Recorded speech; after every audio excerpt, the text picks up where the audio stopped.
नमस्कार दोस्तों, मैं आपके समक्ष उपलब्ध हूँ एक नई जानकारी के साथ में। और ये नई जानकारी जो है वो मारक ग्रह और प्रबल ग्रह की है। बहुत सारे लोगों के क्वेश्चंस आ रहे थे कि कौन-कौन से प्लैनेट जो है वो हमें कई बार सपोर्ट करते हैं, कौन से प्लैनेट की दशा अंतर्दशा के अंदर हमें तकलीफ, परेशानियाँ और ये सब शारीरिक परेशानियों का सामना करना पड़ता है। तो आज हम बात करेंगे मारक ग्रह और प्रबल ग्रह के बारे में, क्योंकि पिछली वीडियो में हमने कारक ग्रह के बारे में विवेचना की थी। कारक ग्रह वो ग्रह होते हैं जो हमेशा हमें सपोर्ट करते हैं, लेकिन मारक ग्रह और प्रबल ग्रह वो होते हैं जब दशा अंतर्दशा आती है तो ये हमें काफी तकलीफों का सामना करना पड़ता है। अगर इनके बारे में हमें थोड़ी जानकारियां रहती हैं तो हम प्रिकॉशनरी बहुत सारे स्टेप्स ले सकते हैं, ज्योतिषीय उपाय कर सकते हैं, जिससे कि इनकी तीव्रता को कम किया जा सकता है। तो आज हम बात करेंगे मारक ग्रह। वो मारक ग्रह कौन कौन से होते हैं, जैसे कि अगर हम बात करें 12 भाव की एक पत्रिका बनी हुई है। पहला भाव, दूसरा, तीसरा, चौथा, पांचवा, छठा, सातवां, आठवां, नौवां, 10वां, 11वां, 12वां, ये 12 भाव होते हैं। 12 भाव के अंदर दो ऐसे भाव हैं जो मार्केश कहलाते हैं, यानी कि दूसरा भाव और सातवां भाव। जब भी दूसरे और सातवें भाव की दशा अंतर्दशा आती है तो काफी ज्यादा जो है हमें तकलीफों का सामना करना पड़ता है। साथ ही साथ प्रबल मारक कौन से ग्रह हैं, प्रबल मार्केश कौन से हैं, वो भी हमने यह स्थितियां लिखी हैं। जैसे कि प्रबल मारक से पहले हम लोग मार्केश के बारे में जानते हैं। तो देखिए, जब भी कोई गिनती फॉर एग्जाम्पल दूसरे भाव के अंदर लिखी है, जैसे कि यहाँ पे 8 नंबर की गिनती लिखी है एक पत्रिका के अंदर, दूसरे भाव के अंदर 8 नंबर की गिनती, और 8 नंबर की गिनती किस प्लेनेट के सामने लिखी है? मंगल के सामने। तो यहाँ पे मंगल जो है इसका मार्केश या मारक ग्रह कहलाएगा।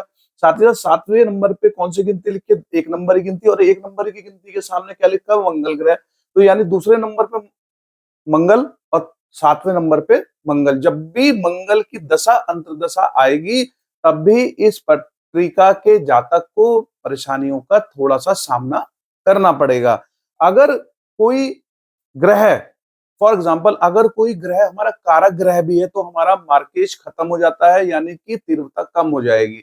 फॉर उसके बारे में भी मैं आपको बताऊंगा, लेकिन उससे पहले मैं प्रबल मार्केश के बारे में बताता हूँ। प्रबल मार्केश के लिए आप देखेंगे कि 2 नंबर, 3, 6, 7, 8, 11 और 12 भाव, ये भाव कहलाते हैं हमारे। फॉर एग्जाम्पल दूसरे भाव, तीसरा भाव, छठा भाव, सातवां भाव, आठवां भाव, 11वां भाव और 12वां भाव, ये मैंने भाव लिखे हैं। भाव में जो गिनतियां लिखी हुई हैं, फॉर एग्जाम्पल यहाँ पे हमारी 8 नंबर की गिनती लिखी है, तो 8 नंबर की गिनती के सामने मंगल है, तो यहाँ पे हमने मंगल लिख दिया। 3 नंबर तीसरे भाव के अंदर गिनती लिखी है 9 नंबर, तो 9 नंबर के स्वामी कौन से हैं? 9 नंबर गुरु स्वामी, तो गुरु लिख दिया। 6 नंबर अगर हम बात करें छठे भाव में, छठे भाव के अंदर एक 12 नंबर की गिनती लिखी है। 12 नंबर की गिनती जो है देखेंगे यहाँ पे तो गुरु के सामने है, तो हमने फिर से गुरु लिख दिया। 7 नंबर सातवें भाव के स्वामी, ये रहा सातवें भाव के स्वामी जो है 1 नंबर के सामने यहाँ पे मंगल लिखा हुआ है, तो मंगल लिख दिया हमने यहाँ पे। उसके बाद में 8वें भाव के स्वामी 2 नंबर, यानी कि 2 नंबर के जो आप देखेंगे 2 नंबर यानी शुक्र, शुक्र की जो है यहाँ पे लिखा हुआ है, तो हमने शुक्र लिख दिया। 11वें भाव के स्वामी में 5 नंबर लिखा हुआ है, तो 5वें नंबर की गिनती आ रही सूर्य के सामने, तो हमने सूर्य लिख दिया।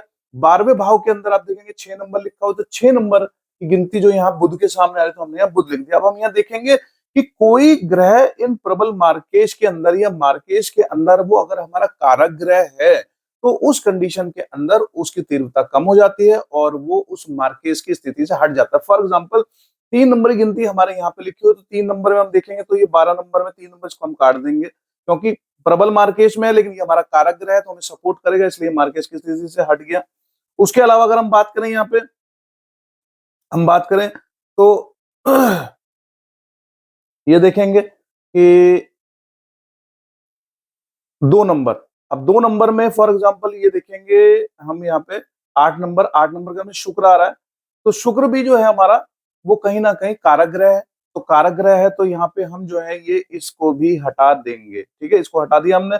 साथ ही साथ अब देखेंगे कि कौन कौन सी गिनतियां डबल हो रही हैं। फॉर एग्जाम्पल यहाँ पे गुरु की स्थिति देखेंगे तो गुरु डबल हो रहे हैं, और मंगल की स्थिति देखेंगे तो मंगल डबल हो रहे हैं।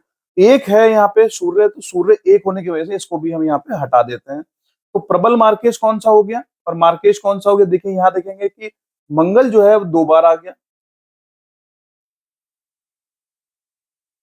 गुरु जो है वो 2 बार आ गया। तो यानी कि मंगल जो है वो हमारा मार्केश है, और गुरु भी, यानी कि जब भी मंगल, यहाँ पे बात करेंगे मंगल, और यहाँ पे मंगल और गुरु। तो इस पर्टिकुलर कुंडली में अगर मंगल की दशा में गुरु अंतर्दशा में आएगा या गुरु की दशा में मंगल अंतर्दशा में आएगा, तो उस स्थिति में इस जातक को थोड़ी-सी तकलीफों का सामना करना पड़ेगा। लेकिन ज्योतिषीय उपाय होते हैं बहुत सारे, उन ज्योतिषियों से या एस्ट्रोलॉजर से अगर आप बात करेंगे तो उसकी तीव्रता को थोड़ा-सा कम किया जा सकता है, प्रिकॉशनरी स्टेप्स ले सकते हैं ताकि उसकी तीव्रता को कम किया जा सके और तीव्रता कम रहेगी तो हमारे लिए वो सपोर्टिव रोल रहेगा। लेकिन अगर हमें मारक ग्रह और प्रबल मारक के बारे में जानकारी नहीं है, तो उस परिस्थितियों में हम वो परिस्थितियों का सामना रेगुलर बेसिस करते ही रहेंगे और हमें नहीं पता लग पाएगा कि हमारे जीवन में इतनी तकलीफें क्यों हो रही हैं। तो इसलिए ये सब चीजें आप अगर जान लेते हैं, आपको वो जानकारियां रहती हैं, तो आप उनको कहीं ना कहीं ज्योतिषीय उपाय करके थोड़ा-सा तीव्रता को कम कर पाते हैं, उनको चैलेंज कर पाते हैं और उन परिस्थितियों से ईज़िली आप बाहर आ पाते हैं। तो मेरा उद्देश्य था आपको सही समय पे सही जानकारी दूँ ताकि आप लोगों को अपनी बारे में, अपने प्लैनेट्स के बारे में सही जानकारी रहे और इन इन इन्फॉर्मेशंस का आप अपने जीवन में उपयोग कर सकें और लोगों तक भी इस इन्फॉर्मेशन को पहुँचा सकें। तो आपको मेरा वीडियो अच्छा लगे, विवेचना अच्छी लगी हो तो प्लीज़ लाइक करें, सब्सक्राइब करें और लोगों तक इसे पहुँचाएँ। आपका दिन मंगलमय रहे। धन्यवाद।